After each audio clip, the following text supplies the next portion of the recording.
Si és docent de secundària, bibliotecari d'una biblioteca escolar o d'una biblioteca pública, si treballes en una editorial, en l'edició de llibres de lectura per a adolescent, o treballes en les àrees culturals d'un ajuntament, d'un museu, o eres llicenciat en filologia i encara no saps què vols fer en el teu futur, o has fet magisteri, aquest curs és el teu. És un curs sobre promoció de la lectura per a adolescent en la web 2.0.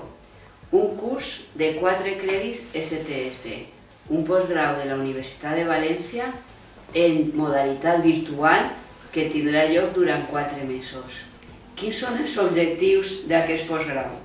Diferenciar els conceptes de promoció de la lectura i d'educació literària, conèixer quines són totes les possibilitats de la web 2.0 en la promoció i en el treball de la lectura, però també analitzar quins són els mecanismes de la web 2.0 en la venda de llibres, en els fòrums que propicien autors, etc.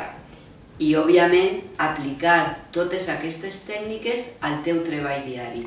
Per això analitzarem models de lectura, de promoció de la lectura en la web 2.0 que seran ben interessants per al teu treball diari. T'ho garantim i t'esperem.